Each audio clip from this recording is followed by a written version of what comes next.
Juicy co-creators, Lilu here in Honolulu, Hawaii on the Juicy Living Tour, and today with the amazing, fabulous Dr. Bruce Lipton. Lilu, thank you so much, and what a wonderful place. Look, Diamond Head and all that kind of stuff. It's just like exotic gardens, so it's wonderful to talk about the Garden of Eden maybe, you know? Ooh, I like that. I loved your conference. It was amazing. You were one of the top speakers. Well, you were the featured speaker at the World Congress of Quantum Medicine.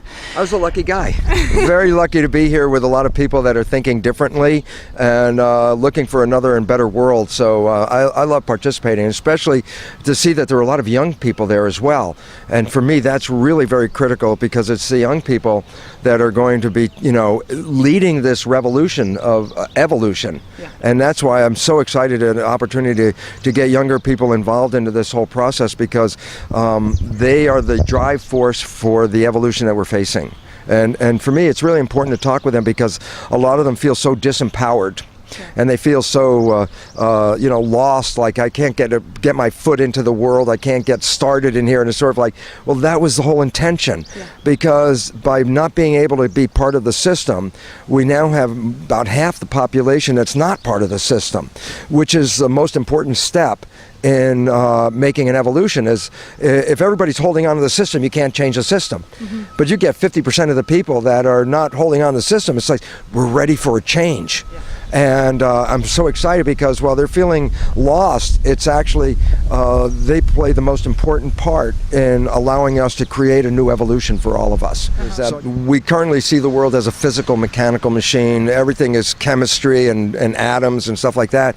And it turns out the new understanding really, which is quantum physics, says the focus shouldn't be on the material things. The focus is on the invisible energy things, which include thought and belief, because it turns out it's the invisible energy that controls the physical world. And this is what quantum physics talk about. They talk about what they call the field. And I say, well, what's the field? Well, they say invisible moving energy that influences the physical world. And I go, well, that definition is the same definition for spirit, invisible moving forces that influence the physical world. So it's interesting that today's modern science is reconnecting us with the ancient history of spirituality, which really says that we are energy beings. Yeah. Inhabiting a physical body. Well, if we understand that, we start honoring the energy part, the invisible stuff that we've let go out of the equation, because all we look at is, give me the physical material, give me money, cash, give me things. And it turns out that it's the energy is more powerful, the invisible stuff is more powerful than the physical stuff. So turning our beliefs around and recognizing our thoughts are powerful elements. Then all of a sudden it says, let's start exercising our thoughts rather than exercising our wallet, let's say, in controlling the world. And this gives an opportunity for all of us, every one of us, because we all have thoughts and we all have this energy, and it's since thoughts create the science. And this is quantum physics. They talk about that it's consciousness that creates the world. Mm-hmm. And so we all have to start recognizing we all are conscious, and all collectively our consciousness can change the world. So when you have a lot of people out there that's saying, oh my God, the world's out of control, and I say, yeah, but all you need is a lot of people who know that to say, let's consciously create the different world, and then we're not held victim of the world that we're in, because we can manifest the world that we want. And that's why I get so excited by all the viewers out there, because each viewer out there represents another consciousness that, with all the other consciousness, can change the world. And this is what the evolution is all about. What we're facing is an evolution, not a physical evolution. The human body already evolves. We're not going to change that. It's how we relate to each other with our consciousness. So we're all coming together in one giant consciousness called humanity. And this is the evolution we're facing. Yes. You were explaining in your lecture yesterday that we were going from a church-based very much model to then, now science is giving us the truth. Science has been doing that for 150 years. So we left the church-based model of a spiritual world, entered into the science-based model of a physical world. Yeah. We played both of those worlds now. And what's the evolution? The evolution says both of those worlds collectively make the world. So it's not just spiritual, it's not just material. You have to bring both of them together. And so now that we travel through the spiritual part of the world with the church running the world, and then the material with the science running the world, we're coming to a closure that says, to understand the world, you have to invoke both the spirit and the matter And that's why consciousness, when I talk about spirit, is that really our consciousness, our energy, our thoughts. It's not physical, it's energy. And yet science now tells us those thoughts are shaping the physical world. So we can change the world we live in by just changing our thoughts, but that means changing the programming that Which is in the subconscious. You're saying that 95% of things that happen in our life are coming from the subconscious. Yeah, and that's the part that people have to wake up to, because a lot of people think, oh, look, my desire is to be successful, have a great relationship, have a great job. I want all these things, and now I go out in the world, and it's like, I'm not getting there. I'm not making it. And it's like, and they get frustrated, and they say, well, it's not me, because my intention is to be successful, and I'm not being successful, so it must be the world is against me. And then all of a sudden I'm a victim of, like, well, this is not the world I wanted. And it turns out, no, it's not the world your conscious mind wanted, but it's the world your subconscious mind has been programmed to create. And the word subconscious by definition means below consciousness. So you are creating without being conscious that you are creating this. And this becomes a problem, because it turns out it's not the outside world that's keeping us from succeeding. It's the invisible inside world that we've been programmed with through culture and family to have lost our power. And that's the biggest thing about this propagation of the belief system. This is not new, you know. It's very interesting. The Jesuits, 500 years, the Jesuits of the church, they would boast. They would say, give me a child until it's 6 or 7, and it will belong to the church for the rest of its life. What they knew is what we're talking about in the new biology. The first 6 years of your life is programming from other people, not your programming, parents, family, community. You as a child are in a hypnotic state for 6 years. Your brain is functioning in a hypnotic state, meaning the first 6 years is download. And the problem with the download is we're not conscious during that part, which means whatever was downloaded, you didn't filter it with your belief system. You didn't have a belief system. Whatever you heard, saw, or experienced in the first 6 years is a recording, just like this is a tape recording, boom, down in your subconscious mind. And then we find that 95% of our life is actually from the subconscious mind, with only 5% from the conscious. And you say, what's the difference? Conscious mind is you, your spirit, who you are, your wishes, your desires, what you want out of life. Conscious mind. I say, well, you want to be successful. Great. You want a great job. Great. That's all conscious. I say, but you're only using that mind 5% of the time. You're living your life 95% of the time with the programs that you got from other people. So the truth is, you are living other people's lives invisibly, because it's called subconscious, meaning you don't see it. Yeah. And so when you're creating these behaviors, you yourself don't even know you're doing it. Yeah. And if your behaviors are not supporting you, then you sabotage yourself without even you knowing you're doing it. And that's where the victim comes in. It's like, oh my God, I want to be successful and I'm not. The world's against me, I'm a victim. It turns out, no, you were programmed not to succeed. Yeah. And you're engaging the program without you seeing it. So we were sabotaging ourselves without ourselves knowing it. That's why the new biology, I want people to wake up. Yeah. And what I feel the great news is, and you talked about it a lot, is this honeymoon effect. And when we can be in love, and it feels like we can be in love with ourselves, with life, with all that is, there is a way to tap in this infinite power and subconscious that overwrites the subconscious. Absolutely. That's the wonderful thing, because those people out there that have fallen in love, and if you could go back in your mind just for, I want you to go back to that point where you fell in love. I call it the honeymoon period, where you did this. And I asked you a couple of questions. I say, when you were back in that love state, head over heels in love, were you healthy? And it turns out almost everybody says, yes, I was, exorbitantly healthy. Everything was great. I said, did you have energy? I go, oh, we had tremendous energy to be active day and night in this love period, in the honeymoon. I go, yeah. And then when I say, how about, was life so much fun that you couldn't wait for the next day to have more of this experience? And the answer was yes, because it was so great. And I go, well, think about it. You created health, you created energy, you created a world that was so beautiful for you when you were in love that you couldn't wait for the next day to have more of this world. And what it turns out is, well, how did our world, which could have been a crazy world before you met this person, then you meet this person, and then the next thing you're in this great honeymoon experience, okay? And then your world today is heaven on earth. Yesterday was hell. Today's heaven on earth because you fell in love. And then what I want people to know is, that was not an accident. That wasn't just a, wow, that just happened. It's like you created the love experience, and in the process of creating the love experience, you created health for yourself, energy, and you created the world that was so beautiful for you that it was heaven on earth. And why is this important for me to let you know? And basically it says, this was not an accident. This was a creation. And if you understood how you did it, and now we know why, how it happened, and that is, remember, our conventional understanding is we run our lives 95% of the time from our subconscious programming, okay?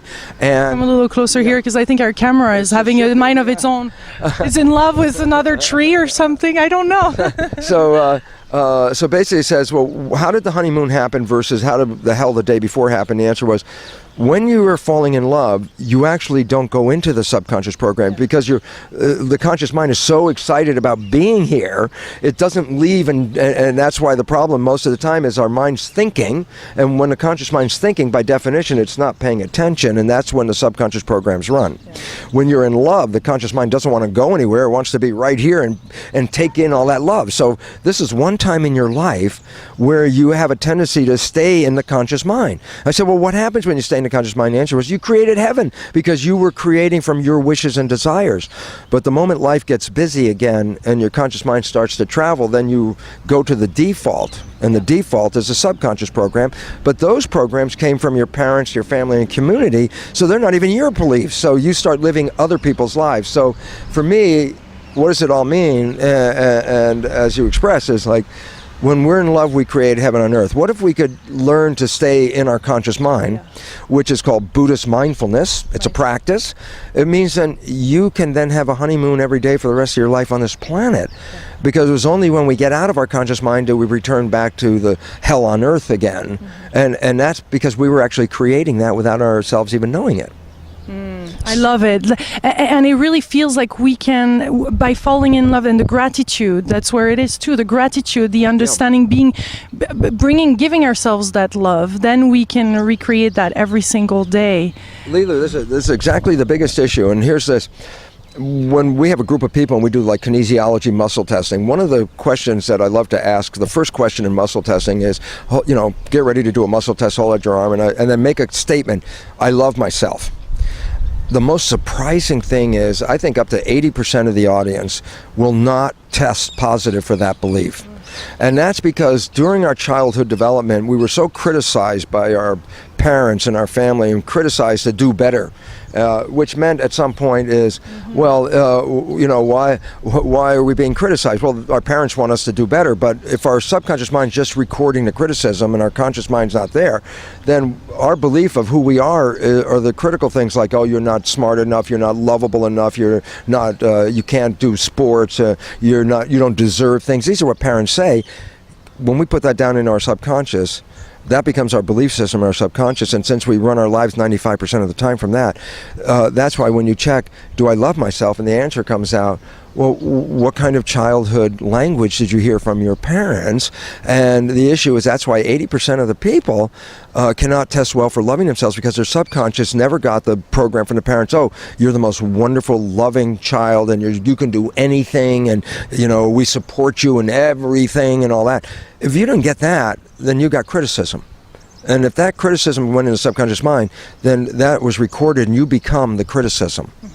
And so never good enough, not worthy. Oprah Winfrey, that interviewed for 25 years, so many hundreds and thousands of people on her show, said the one thing that I've noticed after all these years is really that most people just don't feel worthy, and just by them being recognized, it transforms their world sometimes. Exactly. So it starts with us. That's what all of us need, because all of us, we should test that as just, do I love myself? And why is this an issue? If you can't love yourself, then how are you going to find somebody to love you? Because the first thing your psychology would say was, I can't love myself, and this person says they love me. Why would they love me? And I don't even love myself. So they obviously are not a good judge of love, because if they're loving me and I don't love me, then we don't agree on that. And people sabotage themselves because of these subconscious beliefs. So to fall in love, the first thing is you got to love yourself. That means we have to undo tremendous programming that most of us got as kids that disempowered us.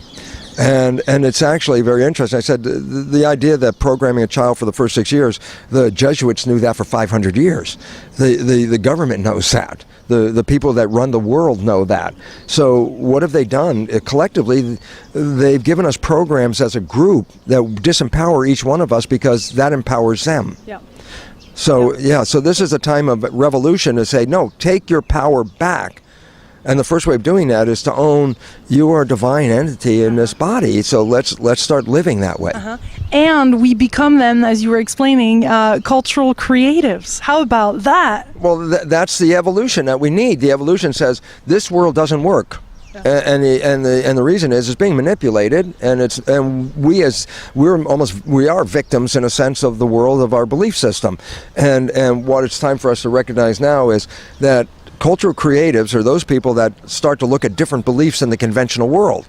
And this is a necessary time right now for a very simple reason. Just simple. Science has revealed that we're going extinct.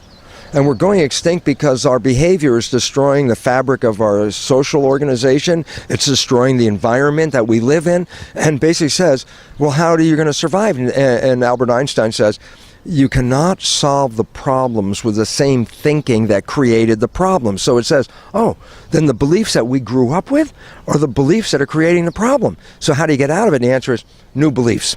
It's time for this. So cultural creatives, such as everybody watching this video, are people who are looking to say that there are different beliefs that I can live by that are more sustainable and offer more value to life than the ones we were programmed with. And that's why I'm so delighted to have the opportunity to speak with you, because I know we're going to reach a large number of people who are saying, this is not the life that we want. We want something better. And I'm saying, great, because you're the ones that can change it. And you're the ones that can create the new world. And that's why I would spend any time to have an opportunity to talk with you to say, listen, this is a great opportunity for all of us, because we can learn to live in heaven. If we all learn to live in a honeymoon, then everybody on a honeymoon is living in heaven. Well, if everybody was living on a honeymoon, then the planet would be what it really is, heaven. Yeah. Because this is a place to create. And yet we've been creating other people's beliefs because of the programming, and those beliefs are sabotaging us. So it's time for us to take back control. Yeah, and it's time to create new model in every single domain. And it feels, for example, the tour works on donations, and people from all around the world donate to support this tour, and it's so beautiful. And at the same time, a lot of us need still to create new business models or new sustainable, profitable ways to grow and to live our lives, but still not based in the old model. So it's we're like in between two phases, and we're going back and forth, but it doesn't feel right, the old model, and the new one is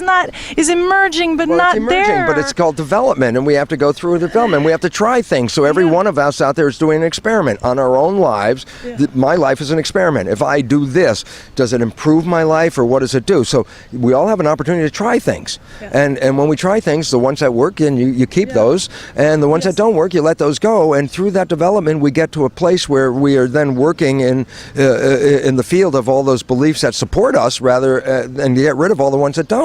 But it's a very small, it feels like the 5% that you were describing of our subconscious, it feels nearly like sometimes we're standing in that 5% of like flow, which feels infinite, but it's such a small space to stand in an equilibrium to find those newest ideas, or for those new ideas to emerge and come to us. That's why the honeymoon doesn't last for a lot of people. It lasts long enough because I can keep my conscious attention not 5%, 100%.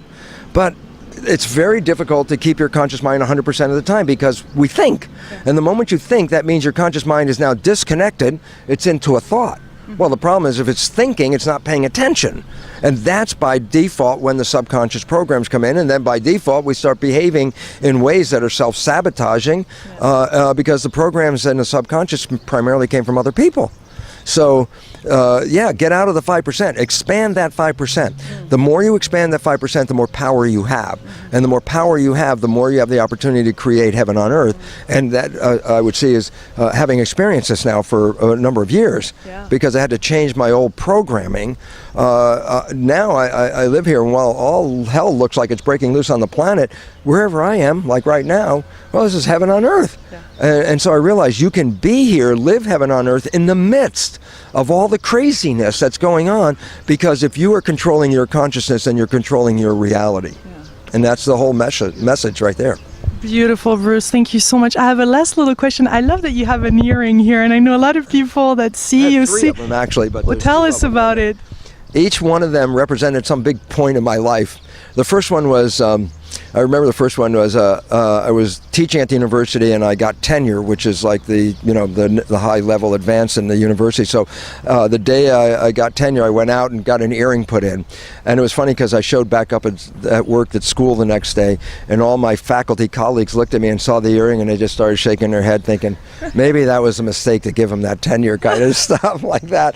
And yet it was like, for me, it was like, past that landmark, you know. Uh-huh. And I got one when I got a divorce because I said, okay, my life I wasn't living it the right way, and I'm ending that, and so I put another one in, and they jump like that occasionally, and so for me, those are little calendar markers. Uh-huh. Do you believe that we're at the end of a cycle here? The Mary calendar is saying, and Dr. Carl Kalman and the interviews we did are saying the 28th of October is a crucial date. How is your whole thing with that?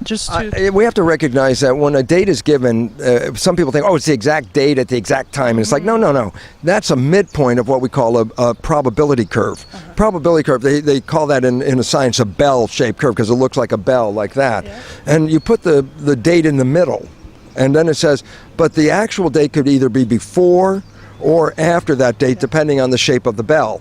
So, well, we have a date, let's say October 28th. It doesn't necessarily mean that anything special is going to happen on the 28th. It does mean we're getting ready for something special. And it's going to be very soon. That's why I'm saying the evolution that we're talking about is not down the road in years. It's in months, a year or two at the most, where this whole world is going to go through this evolutionary paradigm connected to that. But there's so many other factors that are also supporting. It's not just one thing, Mayan calendar, world changing. No, we pushed ourselves to the edge of extinction. That if we don't change, regardless of what the calendar says, if we don't change, science has already said, we are on the downhill slope of a rapid extinction right now, mass extinction they call it. Mm-hmm. So who cares what the calendar says? If we don't change, we're going to die anyway. So you put all these different things in, and all the crises. There's an economic crisis, there's a fuel crisis, all this food crisis, global climate change crisis. And you put all these different crises together and you go, wow, so much is going on. You can look at all the individual crises, like this is a tree, and this is a tree, and this is another tree. I say, if you pull far enough back, you see that the trees are not separate entities. They're all part of something bigger called the forest. The forest we're facing is evolution. All the different crises, including the Mayan calendar, are individual trees in a large forest of evolution. So it's not just one thing that says we're going through evolution. All the signs coming everywhere say, if we don't make this change, then this whole thing is going down the tubes. And this is not the first time that civilization have come to this point. There was a thing called Atlantis. They were an advanced society, and then boom, they disappeared. And we are an advanced society. We can disappear just as easily and just as quickly as Atlantis disappeared. Advanced or not so advanced, we think we're advanced, but possibly we're not that much compared to other civilizations. Well, even Atlantis was advanced, but where is it? It's gone. Yeah. Okay? So the whole idea is that you might think we're advanced, and yet the other hand is, if we're not advanced enough, it will not save us. And so that's why I'm really excited, because I think we're on that border of we can make this jump, but we have to get all together and recognize all of us on this planet are cells in the body of an organism called humanity. And that right now the cells are fighting each other, which is the equivalent of what we call autoimmune disease. And so humanity's health doesn't look very good right now, but we're also in a revolution where people are taking back their powers, and governments are falling, and people are breaking out of the borders that have held them to, as separate entities, to come together. And that's why, for me, it's exciting to see young people. I travel all over the world, and if I took my picture with some of these young people, no matter what country I was in, and then just showed you the picture, you wouldn't know, was that in California, or was that in Russia? Or was that, in this country, or was that in Thailand, or was that in the United States? It's like, you can't tell from looking at the young people. And for me, why is that important? Because it says young people from over the entire planet are connecting together in one unity. Yeah. And that is the great hope in my life. the great. Beautiful. And you know you're part of that. We're so creating this all together. We send you much love from Hawaii. Thank you. Oh, I so appreciate it. And I thank everybody out there listening, because really everyone that's listening is part of an evolution. You are a cultural creative. You are looking for answers to get us out of this mess, and that's why you should be recognized for your pioneering spirit, your vision, and your desire to create a better world than the one we're in right now. So I thank all of you. Thank you very much. Woohoo! Yes, bring on the juice, Bruce. Thank you. Thank you, darling. Thank you. Bye-bye, my beautiful co-creators.